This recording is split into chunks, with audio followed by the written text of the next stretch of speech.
Entonces queremos continuar con este tema de colisiones. Ahorita, la vez anterior habíamos hablado de colisiones elásticas y ahora queremos retomar la parte inelástica. Con respecto a la parte inelástica, vamos a tener algo muy parecido a la conservación de la energía, pero vamos a tener nuestra ecuación de conservación más un término aquí Q, y vamos a tener un medio de M1 por U1 al cuadrado más un medio de M2 por U2 al cuadrado. Ahorita vamos. Ya les digo que es Q. Va a ser igual a un medio de M1 por V1 al cuadrado más un medio de M2 V2 al cuadrado. Entonces, Q tiene nombre, ¿verdad? Los físicos somos muy buenos para dar nombres, donde Q se le llama el valor Q.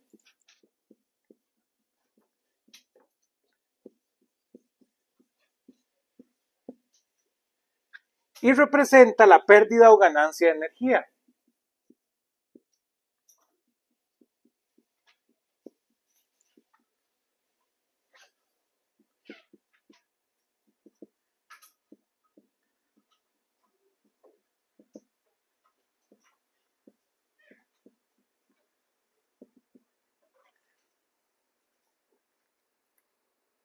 En la colisión.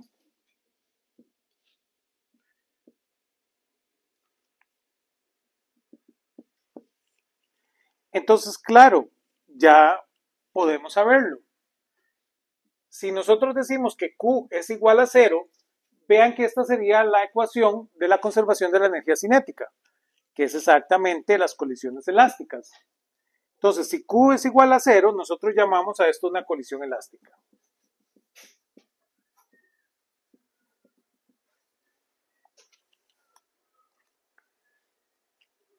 Si Q es mayor a 0, hablamos que esta es una colisión de exoenergía.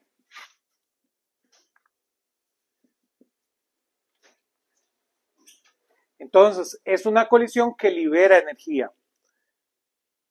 Y van viendo, tal vez el libro no lo toca con tanto cuidado, pero aquí hay una mezcla con lo que ustedes saben de química. Para eso los ponemos a llevar el curso de química, ¿verdad? Es importante en su formación. Van viendo. Y esto no es nada extraño porque aquí estamos relacionándonos con partículas. Entonces, las colisiones, evidentemente en la física sirve mucho cuando colisionamos y vemos cómo colisiona un auto o unos barcos o unos aviones, ¿verdad? Pero vean que en este mundo estamos en el mundo de las partículas, que es tal vez el que más nos interesa, ¿verdad? Un poquito con lo que les mandé en la tarea, ¿verdad? Que vieran un poquito desde esa otra óptica. Y cómo eso se relaciona con la parte de la química. También Q menor a 0, a eso le llamamos una colisión endoenergética.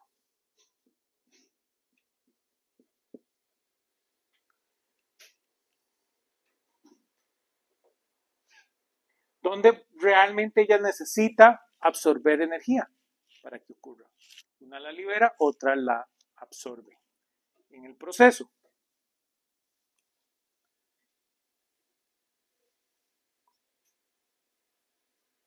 Tenemos ejemplos, ¿verdad? El ejemplo más famoso, que es cuando Q es menor a 0, en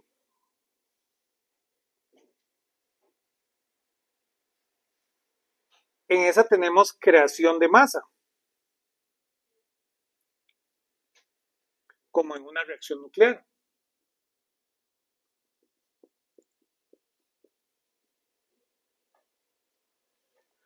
O la fricción en los choques.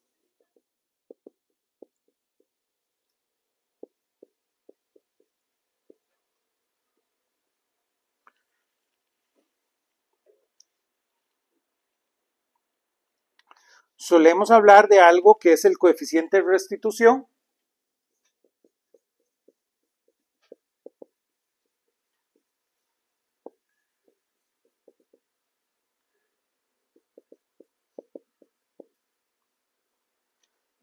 Que le llamamos epsilon, que es básicamente esta razón entre los cambios de energía. Perdón, esto es U.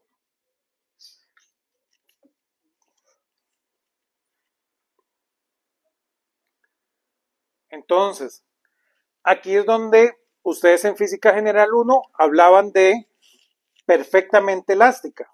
Entonces, el concepto perfecto es que epsilon sea igual a 1. Por eso hablamos de colisión elástica perfecta. Y también ustedes tienen el concepto de total inelástica.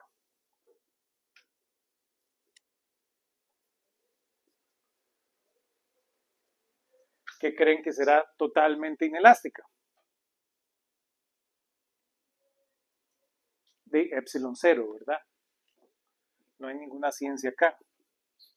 Entonces, esos dos conceptos que ustedes manejan en física general vienen de esta idea de coeficiente de restitución y todas las demás se mueven ahí, ¿verdad? Entre C0 y S1, que son los coeficientes para una colisión.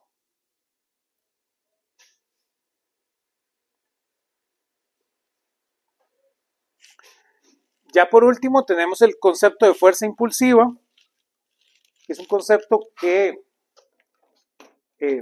vamos a retomar más adelante, pero calza aquí en las colisiones. Ahorita en las colisiones,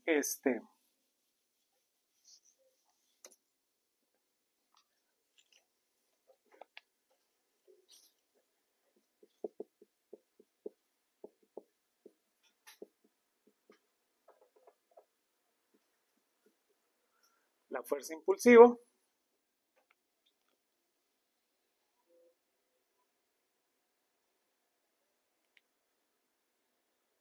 la idea es pensar en el impulso.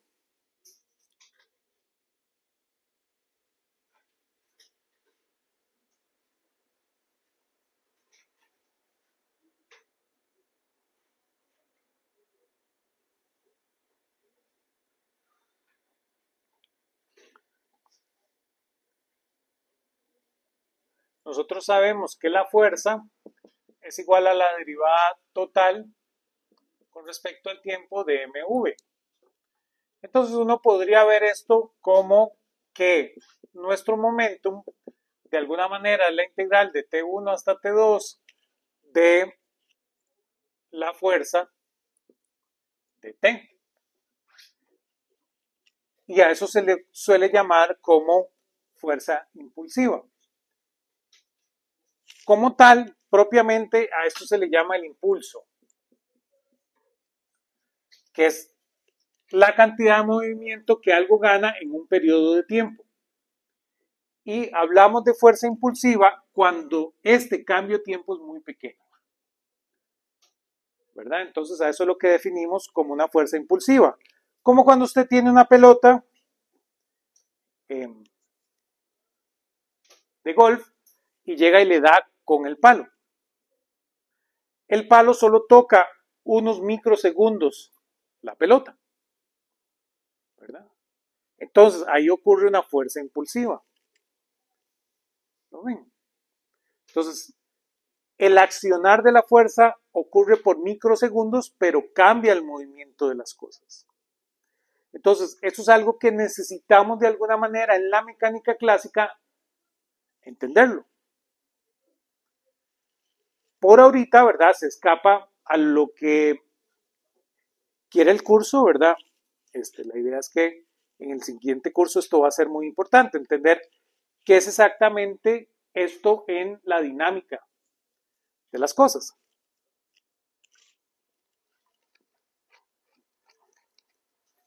Pero claro, esto es lo que les permite la conservación del momentum. Entonces, ustedes en física 1 les definen la conservación del momentum a partir de ahí.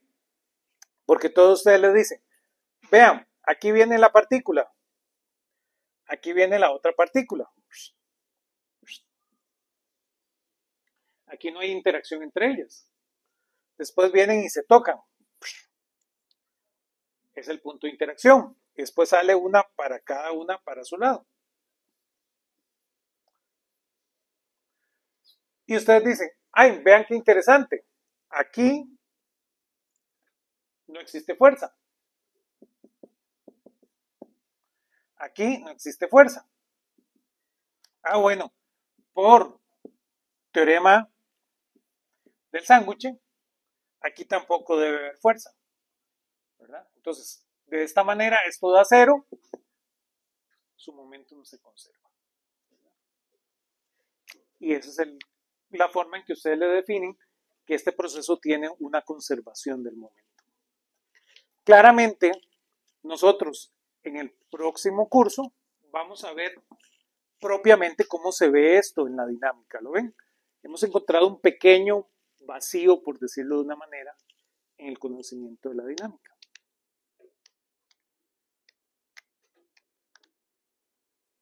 Pero esa es la idea, ¿verdad? De la fuerza impulsiva y cómo funciona para nuestro caso de colisiones. Y ahora podemos avanzar al último problema que queríamos comentar, que era el problema del scattering. Voy a borrar por acá.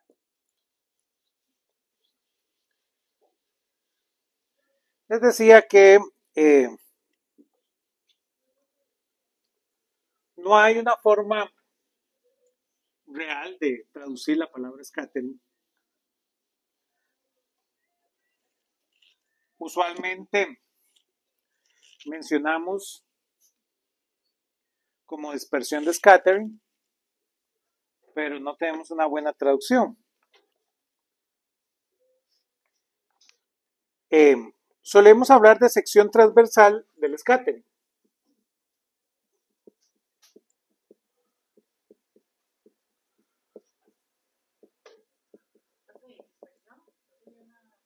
No, esa es una muy mala traducción. Sí, sí, entonces existe la palabra en inglés para dispersión, ¿no? En scattering hay esta sensación de que las cosas no se están tocando realmente, ¿lo ven? Y esto es importante en este problema. Entonces, ahí hay una traducción que se nos queda corto el español. Les contaba la clase anterior que, interesantemente, yo y mi grupo de investigación hemos trabajado un poquito con los idiomas y uno llega a esa conclusión, ¿verdad? No es que la palabra no tiene traducción, es que la palabra es scattering, igual como cuando usted dice tortillas en inglés, ¿verdad? ¿Lo ven? ¿Cómo traduce usted tortilla en inglés? ¿Verdad? No, lo único que usted hace es que eso se llama una tortilla, ¿no? Entonces usted en el inglés usa la palabra tortilla y se acabó, ¿no? Y por supuesto, usted adopta la palabra y la pronuncia como le da la gana. Ah, como se hace con la palabra DVD, ¿verdad? Todos ustedes dicen DVD, ¿verdad? ¿Sí? ¿O me equivoco? Algunos se les sale el españolete y dice DVD, ¿verdad? Entonces, pasa eso, ¿verdad? Entonces creo que es eso. Pero vean que precisamente la idea es que usted no llega a tocar la partícula. Entonces, usted tiene aquí la masa M1 y usted aquí tiene la masa M2. En lo que estábamos viendo hasta hace muy poco, usted tenía aquí la masa M2 y aquí la masa M1. Entonces usted la golpea y aquí ocurre dispersión, ¿lo ven? Porque usted llegó y la golpeó como las de billar, ¿verdad? Las bolitas de billar, usted la golpeó, se dispersa. ¿Lo ven? Aquí no, aquí yo no la logro golpear. Pero el punto es que están lo suficientemente cerca para que sientan la interacción. ¿Lo ven? Ya están. Esta pasa tan cerca de esta que siente la presencia una de la otra. Entonces ocurre interacción, ¿no ven? Y pasa lo mismo, hay dispersión. ¿Lo ven? No estamos, este no es, el negocio de este curso no es traducir palabras, pero lo ven, es como una dispersión indirecta, ¿sí?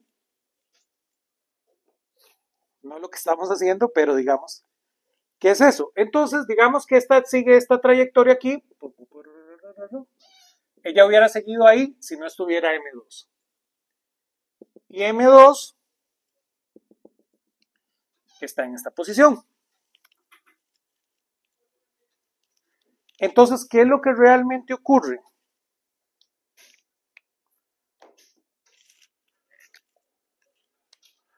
M1 hubiera seguido en esta línea, pero por estar M2 le pasa eso, ¿verdad?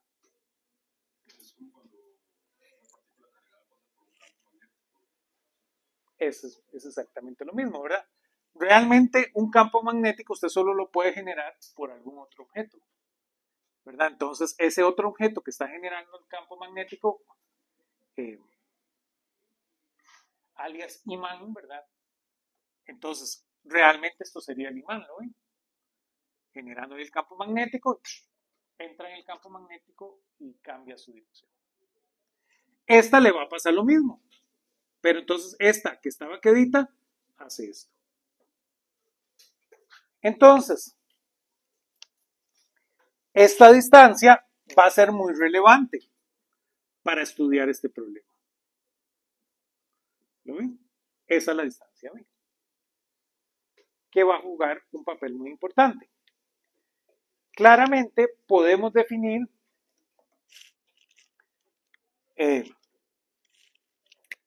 bueno, ella seguiría para allá.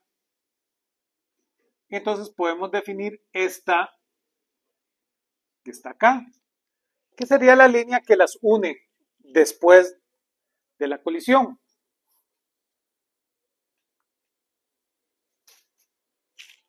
Digamos que mi partícula va por acá y mi partícula va por acá.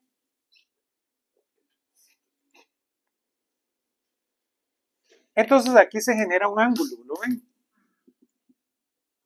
Aquí hay un ángulo disponible y también hay otro ángulo si pensáramos que esta no se movió. Este es otro ángulo que podemos encontrar en el problema. A este ángulo le llamamos teta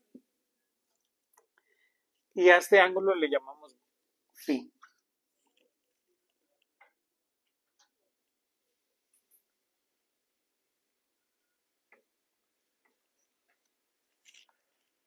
Y aquí definimos una cantidad muy importante, que es la sección transversal.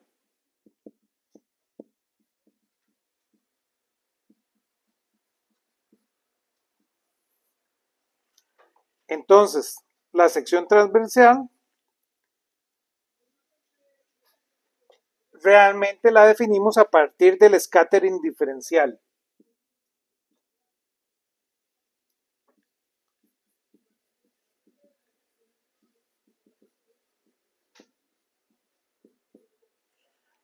Y entonces, a esa cantidad, sigma, va a ser igual al número de interacciones por partícula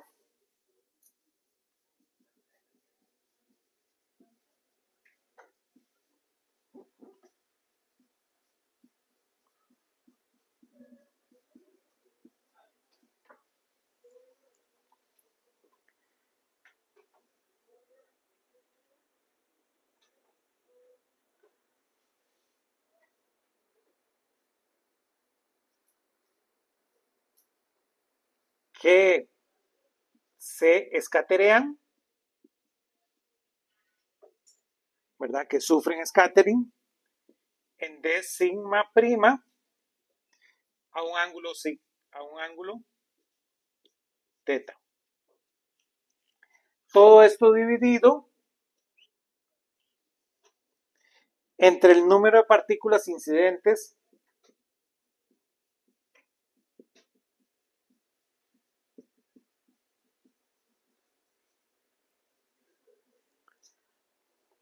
por unidad de área.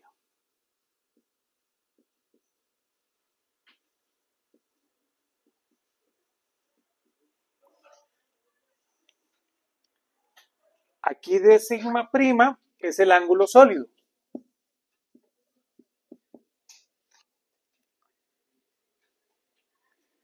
Que es 2pi seno del ángulo del ángulo.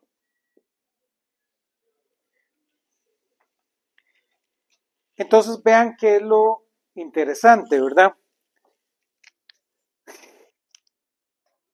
Ya es un número, ya es una pluralidad, ¿verdad? Ya esto no lo estamos entendiendo para una sola partícula. Ahora estamos viendo qué le pasa cuando es un chorro de partículas.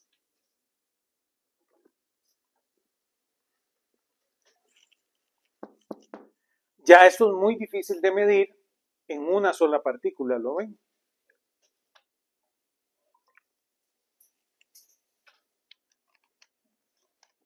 Y aquí ocurre algo que encaja y que es importantísimo para la física, ¿verdad? Que yo les contaba que necesitamos entender dónde surge esto en la mecánica clásica.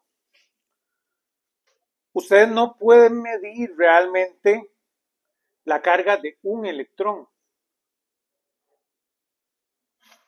No hay forma de medir la carga de un electrón. Usted realmente mide la carga de un promedio de electrones. Usted agarra un montonazo de electrones y mide la carga y divide entre ese montonazo de electrones. Y usted a eso le da el valor de 1.6 por 10 a la menos 19 que ustedes conocen. ¿Sí?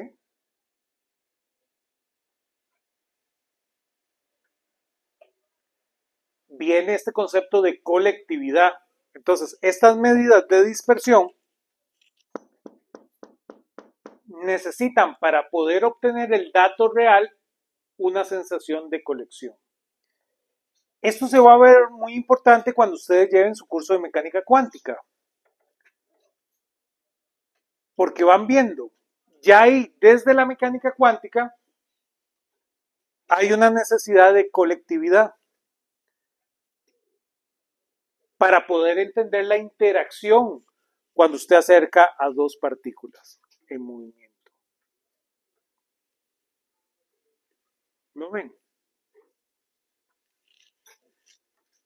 Y tal vez eso es una de las cosas más importantes que ustedes deben de rescatar de este curso, ¿verdad? Que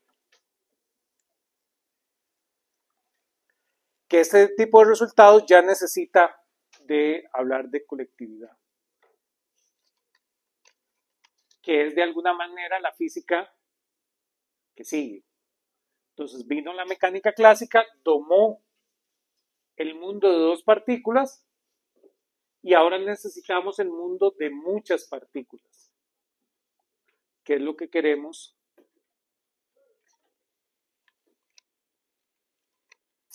entender en la física.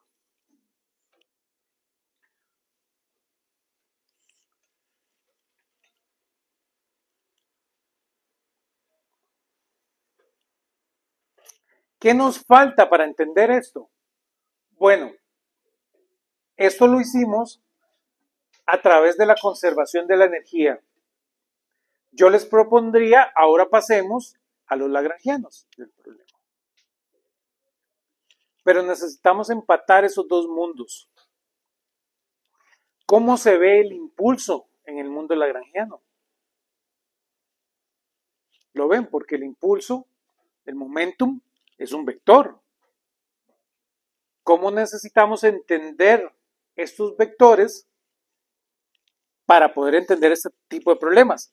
Este problema usted lo debe poder entender desde la teoría lagrangiana. No hay nada que prohíba que usted no lo pueda entender, ¿verdad?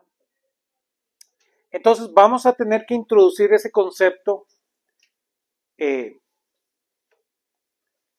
próximo semestre, la primera clase. Eso es lo que hacemos. Uno podría parar aquí un curso de mecánica, pero quedan esos pequeños huequitos que no hemos respondido. No hemos respondido qué es el lagrangiano. ¿Lo ven? Y no sabemos qué es el lagrangiano. Fue una cantidad matemática que armamos. Es un hueco que no hemos respondido. No hemos respondido qué pasa en muchas partículas. Y hay un hueco más grande que no hemos respondido. La teoría de Newton necesita de marcos de referencia inerciales. ¿Qué pasa con los no inerciales? No solo eso, vivimos en uno no inercial. El planeta Tierra es un marco de referencia no inercial. Todas las cosas que giran son no inerciales, ¿no? Entonces tenemos esos tres grandes huecos. En eso uno podría parar aquí. Y cuando usted lleva Física General 1, aquí paró. Si ustedes agarran el Resnick, aquí para. Ya usted sabe lo suficiente Física General para entender el mundo. Pero queda con esos tres grandes huecos. Y por eso ustedes como físicos les adicionamos un curso más que están invitados a llevarlo, ¿verdad? Para cubrir esos tres grandes huecos.